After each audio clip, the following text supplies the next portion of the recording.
Assalomu alaykum hurmatli yurtdoshlar, hurmatli O'zbekistonliklar.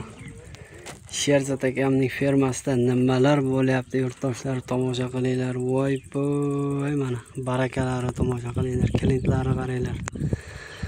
Bugun 20-iyun, haftaning shanba kuni. Yurtdoshlar,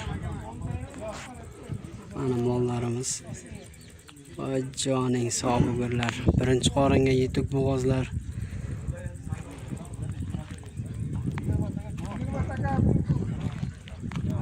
Suhbat jarayonini olamiz. Mana buni qarang, voy joning sog' bo'lgur.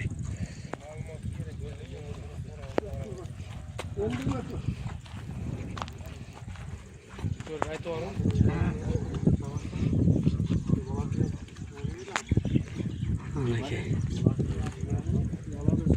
So'skada ham beradi. Buni so'skada bergan ekan-da, bu yoqda. Egasi so'skada berganmi? Biz endi qo'yib bo'ldik. So'skada bergan. Nega yuzlar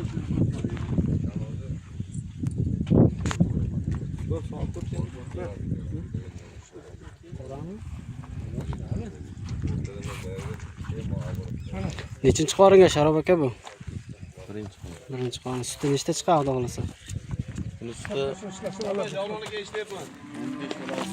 15-16 taga. 20 ta oshi. Asabika. Buniki Shvedniki. 26 ta sut beradi. 25-26 ta. Bunisi-chi? Buni sutini yoz aka, ma'lum qancha? Buni 20 taga olaversin. 20 taga. 24 ta. 20 ta bo'lmasa ham 15 ta 16 ta ketadi. Ya 15-16 taga ketaversin, 20 ta javob deyap, 15-16 taga ketaversin deyap. Mana yurtdoshlar sifatini tomosha qilinglar. Ay joning sog' bo'lgur. Yelin nima deyapti buni?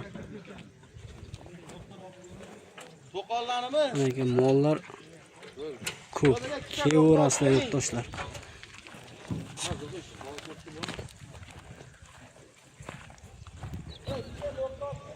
Joning sog' bo'lgurlar.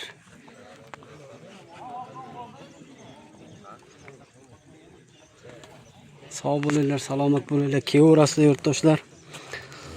93lik 4-2 3-5 Sherzat akamning nomerlari. Aloqaga chiqaverasizlar.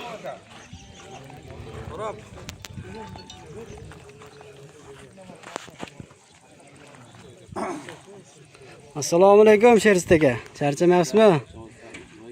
Zo'r, Xudoga shukr. Nimalar bo'lib ketdi bugun, Ha, joningdan. Bu nechinchi qoringa Sherzat aka? 3-qorin, ha? Sharob ko'masmi?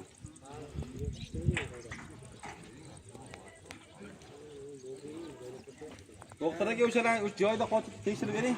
Ana doktorlari bilan kelgan. Ana o'sha uzat. Bo'g'oz yoki bo'g'ozmas bilish uchun doktorlar bilan kelgan. Aloqaga chiqaverasizlar yurtdoshlar. 93lik 4-2 3-5 Sherzat akamning o'zlarining nomerlari bo'ladi.